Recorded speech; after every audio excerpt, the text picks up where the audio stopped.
Beleza. Então vamos lá, vamos continuar corrigindo os exercícios do capítulo 5, tá? Pega aí a questão número 9, por favor. Todo mundo conseguiu organizar o pensamento aí? Conseguiu pegar o material? Então vamos lá, vamos devagarzinho. Questão número 9 começa com uma charge, né? Charge da Mafalda. O telefone da minha casa está quebrado outra vez. Então, nós estamos falando sobre um serviço público, né? Não aguento mais viver num país subdesenvolvido. Então, o termo aqui, ó, do subdesenvolvimento, né, o conceito de subdesenvolvimento sendo relacionado, e uma das características falando justamente sobre a questão do serviço público, né? Negligente, né? De uma qualidade ruim. Não te dói um pouco dizer que seu país é subdesenvolvido, Suzanita? Aí, mas ele é subdesenvolvido? O que eu diga? País o quê? Né? E a Mafalda pensa e fala, país amador. Então a gente pode voltar até a lógica, né, defendida pela ONU. A ONU, por exemplo, nos seus relatórios, ela não usa a palavra, a expressão subdesenvolvimento, ela usa a palavra países em desenvolvimento. Então, chamando a atenção daquilo que eu já falei para vocês ao longo das aulas, o que acontece? Isso cria algumas falsas ideias. Primeira ideia, quando você fala que um país está em desenvolvimento, o que dá a ideia? Dá a ideia que um dia ele vai se desenvolver, ele vai se tornar desenvolvido, ele está caminhando. Né? Por mais que você tenha ritmos diferentes, né? Caminhos diferentes, mas um dia vai estar todo mundo desenvolvido. A gente sabe que isso não existe. Né? Então já cria essa falsa ideia. Não é isso? Se todo mundo for desenvolvido, vai ser outro modo de produção. Não vai ser o capitalismo. Vai ser o quê? Não sei, mas capitalismo não vai ser. Tá? E quando a gente fala, né, de país em desenvolvimento, dá aquela falsa ideia também que o subdesenvolvimento é uma etapa obrigatória para você chegar ao desenvolvimento. E, na verdade, não é isso, né? Fica mais claro da gente entender quando a gente fala sobre a divisão internacional do trabalho, né? Pegando todo aquele caminhar que acompanha a própria evolução histórica do sistema capitalista. Então, quando você fala que um país não é desenvolvido, é um país subdesenvolvido, né, o desenvolvimento está aquém do ideal, do padrão, né, ideal em comparação a outros países, isso é um termo forte, né, mas que reflete muito mais próximo, né, da realidade do que em desenvolvimento, tá bom? Então, questão do Enem. Cada uma das personagens adota uma forma diferente de designar os países não desenvolvidos. Então, a Mafalda fala sobre país amador, né? E a Suzanita fala país subdesenvolvido. Porém, atualmente tem adotado a terminologia países em desenvolvimento. Por quê? Então, nós temos aqui, né, a possibilidade de gabarito. Possibilidade A. Apresenta melhor a ausência de desigualdades econômicas que se observa hoje entre as nações? Pelo contrário, né? Nós temos um aprofundamento das desigualdades entre países, regiões e pessoas. Né? Se a gente pegar toda a riqueza produzida no planeta, quase 50% dela está nas mãos de 1% da população. Então, é um processo que favorece um pequeno número de países, de pessoas, de empresas, né? Então, você vai relacionar aquilo que o professor Milton Santos chama de globalização da perversidade. Facilita as relações comerciais no mercado globalizado, ao aproximar países mais e menos desenvolvidos. Então, isso não tem nada a ver com o comércio mundial, mas sim com a especialização do comércio mundial. Quando a gente fala sobre países mais e menos desenvolvidos, tem que lembrar da DIT. Hoje, o processo de dominação é os países envolvidos, né, exportando tecnologia, produtos de maior valor agregado, cobrando royalties, né, direitos autorais, certo? E os países subdesenvolvidos ainda em processo de subjugação econômica, né, com produtos primários, principalmente, com produtos transformados, mas de menor valor agregado, pagando-se royalties, né? Essa é a realidade. Então, não tem, né, indicativo para isso. Indica que os países estão em processo de desenvolvimento, reduzindo o estigma inerente ao subdesenvolvimento e criando uma falsa ideia, né? Olha, demonstra o crescimento econômico desses países, alguns países de fato cresceram economicamente, utiliza-se inclusive a expressão países emergentes, como o Brasil, mas lembre-se que crescimento econômico não é sinônimo de desenvolvimento social, que vem sendo maior ao longo dos anos, erradicando as desigualdades? Não. Crescimento econômico não significa que haja um processo, né, de garantia de boas condições de vida. Então, o IDH ajuda a entender, né, essas várias faixas, esses vários níveis de desenvolvimento. O que acontece, galera? Outra coisa também interessante que a gente precisa debater aqui é muitas questões querem levá-los ao equívoco, né? Confundir cidadania com possibilidade de consumo. Então, se você está consumindo dentro de uma sociedade de consumo, né, então consumismo, você está tendo direitos. E, na verdade, não, né? O fato de você ter um celular, você foi, né, foi estimulado pela grande intensa propaganda, seja necessário para você trabalhar, seu celular quebrou devido à obsolescência programada, né, que propositalmente tem uma validade, uma vida útil reduzida. Você teve uma política de crédito, ou seja, você dividiu seu celular em 10 vezes no cartão de crédito, beleza? Não te garante saúde, educação dignas, né? Não te garante acessibilidade, segurança, pleno emprego, né? Respeito às várias necessidades e diversidades, nada disso, tá bom? Reafirma que durante a Guerra Fria os países que eram subdesenvolvidos alcançaram os estágios avançados de desenvolvimento. Não, né? Não é isso. Então nós temos aqui o nosso gabarito, tá legal? Espero que tenha ficado clara a explicação, os comentários sobre cada possibilidade de item, né? Alternativa de possibilidade de gabarito. Alguma dúvida, galera?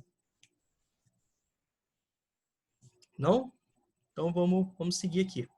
Pegar a próxima questão, questão de número 10, uma questão também do Enem, né? Vamos lá. Questão também, ó. Deixa eu trocar aqui o marcador. Questão também do Enem, tá? Apesar de todo o esforço em prol de uma língua internacional artificial, então, muitos, né, teóricos que defendem a globalização falam o seguinte, que existem alguns elementos culturais, alguns elementos étnicos, alguns elementos nacionais, que se apresentam ainda como uma barreira para esse processo de grande integração, de grande processo, né, de globalização. Então, muitos defendem, por exemplo, a utilização de uma moeda única, muitos defendem a utilização, né, de uma língua única, ou seja, a criação de uma língua artificial que pudesse, de fato, integrar, né, o globo. Não é isso? Quando a gente fala, por exemplo, sobre a linguagem científica, ou até mesmo a linguagem financeira, nós temos, né, o inglês como principal referência, principal expoente. A gente pode perceber que dentro de uma evolução histórica no século XIX para o século XX, uma grande referência, né, para o francês em termos culturais, né? E a gente pode perceber também que atualmente, pela emergência econômica de países como a China, né, você também tem a língua local sendo, né, vastamente expandida, tá bom? Mas essa proposta ela não é recente, né? Alguns, inclusive, já propunham essa forma de integração desde o período do imperialismo, do neocolonialismo, né? Daquela fase, né, do imperialismo neocolonial, no final do século XIX, não é isso? Então tá lá. Até o momento, a sensação é de relativo fracasso, ou seja, isso não deu certo. Praticamente nenhum país adotou o ensino obrigatório de uma língua artificial que pudesse, de fato, favorecer o processo de integração planetária. A comunidade científica continua a se comunicar em inglês. Então, quando a gente fala de ciência, né, você pensa aí na hegemonia também da língua. E as línguas mais difundidas internacionalmente continuam a ser os países política e economicamente mais dominantes. Então, uma lógica geopolítica, né, que também tem o seu respaldo, a sua face militar. Como o inglês, o francês, o espanhol, o russo e o chinês. Se a gente pegar, a gente pode fazer até uma relação com o Conselho de Segurança da ONU, né? Quais são os 5 membros permanentes? Estados Unidos, Inglaterra, o inglês, né?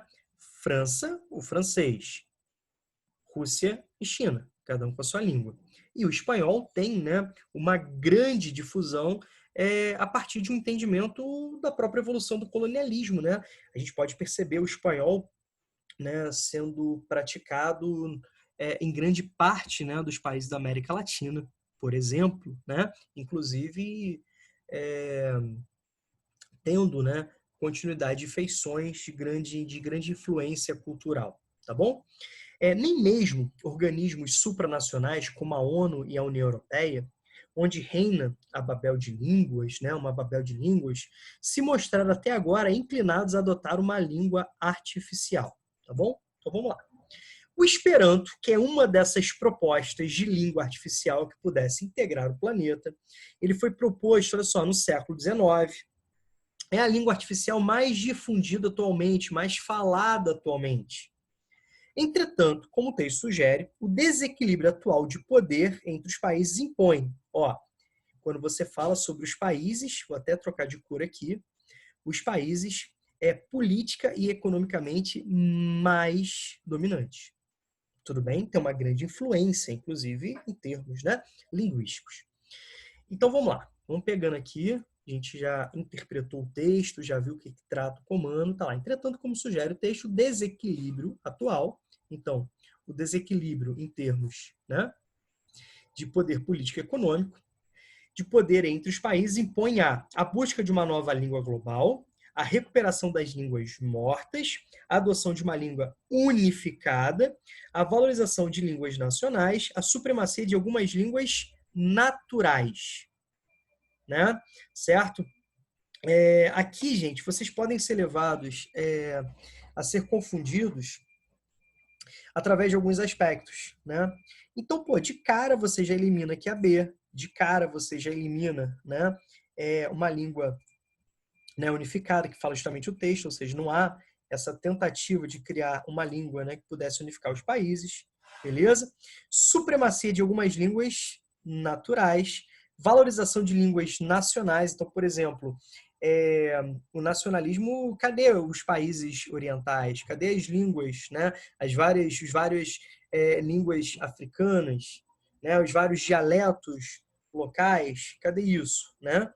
Então a gente pode perceber que quando você fala de poder, né, ó, dominante, você pensa em controle, domínio, o desequilíbrio tem a ver com supremacia, né, de algumas línguas naturais, tranquilo, que tentam, de certa forma, manter a sua influência, a sua posição, fruto de uma construção histórica, né, pelo menos uma construção histórica a partir de um processo ali de grande integração a partir da expansão marítima, né?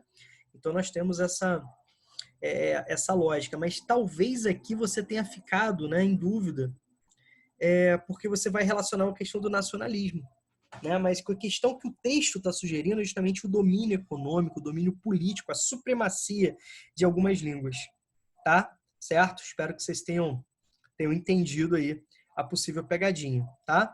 Então, a busca de uma língua global, você pode, né, fazer uma relação. Ó, A e C. Tá legal? Vocês podem fazer uma relação, o mesmo entendimento, ao meu ver. Não há propósito, né, de línguas mortas, né? Não é um resgate de línguas mortas, né? Como, por exemplo, algumas línguas extintas, né? Até mesmo um processo de dominação, né? Ou até mesmo um processo de construção histórica, né? Falando de civilizações antigas, mais recentemente falando sobre a destruição das línguas nativas, por exemplo, um processo, né, etnocêntrico, e você poderia ser levado, então, né, se confundir com a lógica do nacionalismo aí. Tá certo? Alguma dúvida? Não? Vamos lá. Dando prosseguimento aqui à questão, uma outra questão também, né, do Enem, uma outra questão também do Enem. Procuramos demonstrar que o desenvolvimento pode ser visto como um processo de expansão das liberdades reais que as pessoas desfrutam. Então, expansão das liberdades reais que as pessoas desfrutam. Então, de fato, será que a gente tem uma liberdade? A gente tem uma liberdade de ir e vir? Vocês repararam que até para ir e vir, você precisa de condições econômicas, pagar passagem, por exemplo? Então, é uma das formas, só para a gente entender como isso é complexo, é uma das formas de dominação do homem sobre a mulher. Se a gente pegar estudos, né, de mobilidade urbana, as mulheres elas se movimentam muito menos no espaço do que os homens. Então, os homens se distanciam, se movimentam, né, frequentam locais cada vez muito mais distantes das suas casas, de um maior número de vezes, do que em comparação às mulheres. E que as mulheres ficam restritas a casa, a escola dos filhos, casa, hospitais, casa, né, serviços médicos, hospitalares, algum certo serviço, né, como supermercados e tal. Cara, isso é um processo de contínua dominação de uma sociedade patriarcal escravocrata. E uma das formas, né, de dominação ainda da mulher é justamente uma dominação econômica. Então, a gente tem vários aspectos, né? Então, quando a gente fala de liberdade, será que Eu tenho liberdade para ter água tratada, esgoto encanado, né? O emprego, eu tenho acesso, né, a consumir a cultura, né, ter acesso a todos aqueles serviços, né, que me são ofertados? Não, né? O enfoque nas liberdades humanas contrasta com visões mais restritas de desenvolvimento. Como que se identifica o desenvolvimento como crescimento do produto nacional bruto ou a industrialização? Então, por exemplo, vamos pegar o Brasil, né? O Brasil está entre as 10 maiores economias do mundo, por enquanto, é o 10º, né, país em economia, mas, cara, o Brasil ocupa a 79ª posição do Índice de Desenvolvimento Humano. O Brasil, segundo o índice de Gini, é o 9º país mais desigual do mundo. Então, o Brasil teve uma emergência econômica que isso não se refletiu em melhores condições de vida para a população. Tudo bem? Por isso que o IDH é muito mais fidedigno, embora com vários problemas, do que, por exemplo, a utilização como se era até os anos 90, né? Quando começa a avançar o IDH, a utilização do PIB per capita como fator de classificação dos países em relação ao nível de desenvolvimento. São dados ilusórios, não é isso?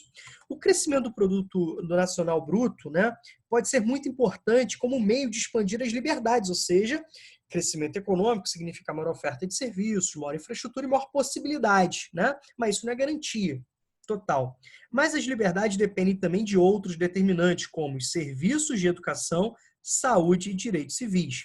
E dentro de um avassalador avanço neoliberal no mundo, em escala mundial, a partir dos anos 70, e no Brasil a partir dos anos 90, né, outros países em alguns momentos, mas o que nós temos hoje é uma grande hegemonia do neoliberalismo, isso se torna ainda mais difícil de ser alcançado, uma vez que o neoliberalismo prega, né, entre outros fatores, o brutal esvaziamento do poder público no que diz respeito às garantias de qualidade de vida, né, defendendo a diminuição dos investimentos públicos na esfera social, saúde, educação, previdência.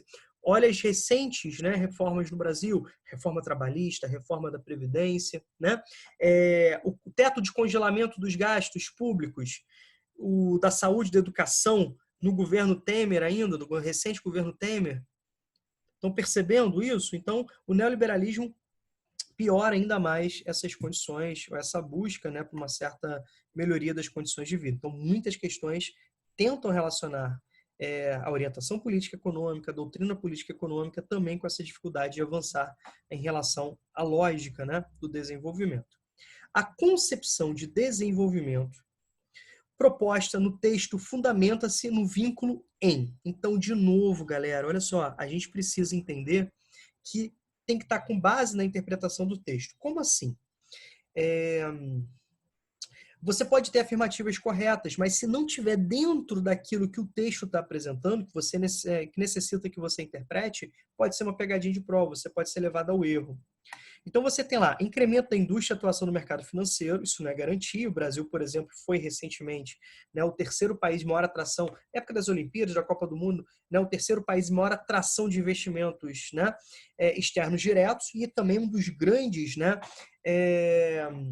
pelo menos era, até alguns anos atrás, um dos cenários mais atraentes, né, para os grandes agiotas internacionais, empréstimos volumosos, a curto prazo, a juros elevadíssimos, que atraiu em muitos interesses, né, do grande capital financeiro. Então, não é isso. Criação de programas assistencialistas e controle dos preços. Então, política assistencialista, né, são políticas paliativas, que não mexe na estrutura, não mexe, né, naquilo que é uma realidade histórica, certo? Então, elevação da renda média, arrecadação de impostos, certo? Aqui não está falando sobre a questão da arrecadação de impostos, né? Mas, de fato, a elevação da renda média como forma dessas pessoas terem condições de ter acesso aos serviços, né? De ter acesso aos direitos, né? Tem aqui, ó, garantia de cidadania e ascensão econômica. Então, a gente precisa criar essa relação. Então, cidadania não pode ser confundida com uma capacidade de consumo restrita. Tá bom? Ajuste de políticas econômicas e incentivos fiscais está diretamente relacionado ao neoliberalismo, que só piora ainda mais essas condições, só aprofunda ainda mais essas condições. Então, deixa eu marcar aqui para ficar mais fácil, né, de vocês visualizarem, tá bom? Então, nosso gabarito é D. Então, as outras possibilidades poderiam ser gabaritos para um outro comando de questão, para um outro texto, né, a ser interpretado. Então, com base no texto, obviamente o texto está chamando a atenção, né? O texto está chamando a atenção para essa realidade, tá bom? Então, a gente precisa estar entendendo, né? Então, quando você fala, por exemplo, de cidadania, você está falando sobre direitos, né? Direitos e deveres. Então, você está falando sobre educação, saúde, né? Direitos civis, inclusive a vida, né? O direito maior é a vida. Então, através dessas políticas neoliberais, até o próprio direito à vida está se tornando cada vez mais restrito, mais difícil, né? De ser alcançado. Tá bom? Gente, alguma dúvida? Alguma pergunta? Não? Vamos para mais uma, então. Né? Acabamos aqui. Acho que o tempo também já esgotou. Alguma dúvida, meus amores? Alguém quer perguntar alguma coisa? Não? Então, beleza.